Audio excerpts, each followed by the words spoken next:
I read a tweet the other day of Matt Rosendale. He goes to Mass every day. But you know what he said his prayer was all last year? That Republicans didn't have a big victory, that they had a narrow victory. When you have members like that are part of your team, you got a tough team. Kevin McCarthy there speaking out about fellow Republican Congressman Matt Rosendale in Montana. He spoke with reporters. This was after he was ousted from his post as Speaker of the House.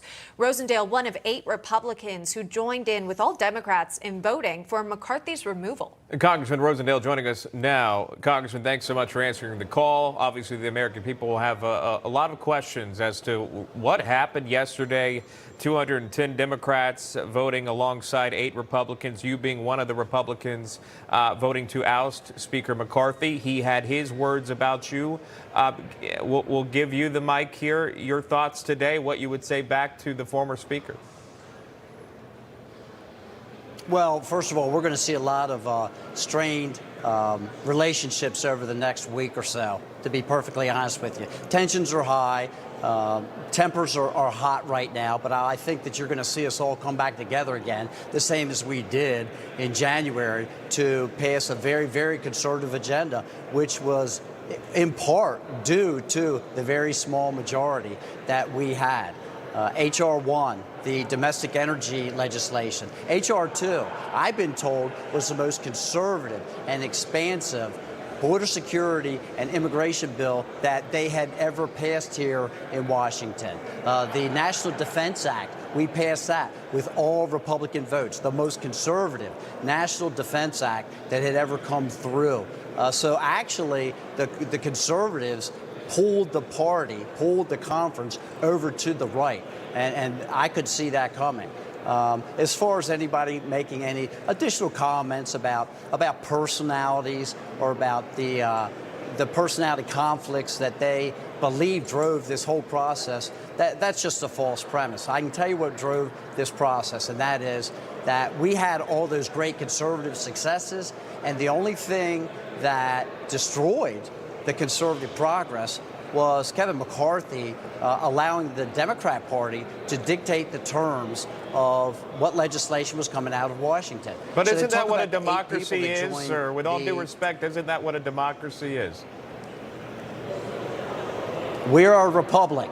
We are not a democracy. A democracy is mob rule. And what we saw was nobody talks about the fact that Kevin McCarthy secured 209 Democrat votes to pass a continuing resolution this weekend to fund government in the same manner that Nancy Pelosi did, and with Joe Biden's policies attached to it. That is the problem with the continuing resolution that is trying to lead us up to an omnibus bill. These are the problems and why Kevin McCarthy was removed, because he continued to allow the Democrats to dictate the terms of the legislation that was coming out of Washington, and yet was not forthright and honest with the Republicans who actually had elected him. And the final straw, quite frankly, after that continuing resolution was passed to, again, continue us down the path to build debt up, and we're at $33 trillion right now, was when we heard from the president that Speaker McCarthy had negotiated border security funding tied to Ukraine funding that most Americans oppose right now, and most Republicans in the Republican conference oppose right now, and that was basically it. It was time for him to be removed. Yeah, the CR, of course, also sort of a last-minute effort to avoid a government shutdown, which we saw take place. So now that's pushed on until November. We're going to wait and see what happens then. But to your point, Congressman, clearly there's some tension within the House of Representatives, including among Republicans. We spoke earlier with Ohio Congressman Bill Johnson. He had this to say about you and 7 other Republicans who voted to oust McCarthy. Here's that sound. They certainly don't act like Republicans. I'm very disappointed that they made the decision that they made. Kevin McCarthy delivered on a conservative agenda from the get-go, from the time he was elected Speaker. So I'm not sure what they're looking for, and they don't have a plan. You know, they can't tell you what they do want. They can only tell you what they don't want. Representative Rosendale, Do you have a plan? Sure. That's a convenient talking point. And as I said, you're going to hear a lot of tempers flare, and you're going to hear a lot of people that are upset over the next couple of weeks. But the plan is to actually honor the statute. So the Budget Act of 1974 says that the House of Representatives, Congress, is supposed to pass all 12 appropriation bills in order to transparently and responsibly fund government. That's supposed to be done by June 30th. And it should have been done. It could have been done. Every state legislature across the nation does that, and they actually pass a balanced budget. But our leadership didn't allow the appropriations to come forward onto the floor. Not June 30th, not July 30th, not August 30th, until several of us stood up and forced the bills to start being brought to the floor. And we've already passed Department of Defense appropriations bill, Department of Homeland Security appropriations bill, State and Foreign Operations appropriations bill, the Military Construction and VA appropriations bill. So what we are asking for is to actually abide by the statute and do what we were sent here to do, and stop turning over again the ability for the Democrats to govern how we are functioning here. We are in the majority. Let's act like it. Former President Donald Trump was asked about this. He is in his civil fraud trial this morning in New York. A reporter was actually able to get a question about the speakership and the drama behind that. Here's this moment. Let's play it for you, and we'll get your reaction. Mr. President, who should be Speaker? Who should be Speaker? Who should be Speaker, Mr. President?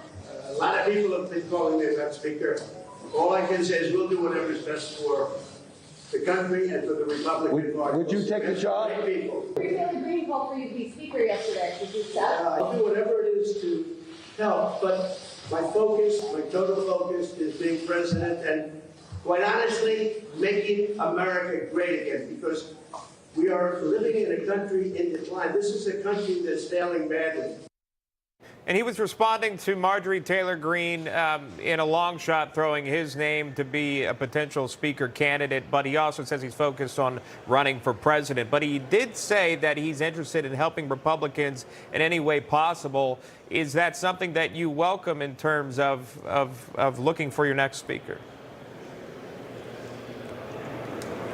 Well, I'll tell you, now that the king has been removed, if you will, from the throne, before midnight last night, there was 5 folks that had raised their hand and said that they were going to be interested in running for speaker. I'm really pleased with that. I'm tired of these coronations taking place around this city where somebody is just granted a position because they've hung around here too long. The other thing I'm tired of is being lectured by people that have spent the last several decades around here managing this $33 trillion national debt has continued to accumulate, and then they're going to lecture me about how we should be handling it. I think it's very clear that maybe we should try doing something differently.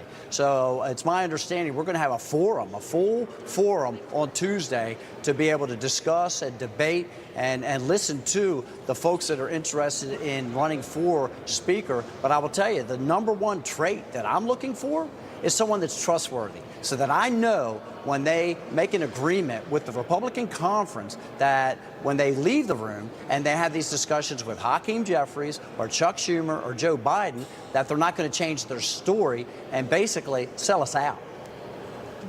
Yeah, Congressman Jim Jordan threw his hat already in there. Is that someone you would support? I'm going to go to that forum on Tuesday and listen to everyone who wants to be considered to be Speaker of the House. All right. Montana Congressman Matt Rosendale, one of the 8 who voted to oust Kevin McCarthy from speakership, joins National Report. We appreciate that, Congressman. Thank you.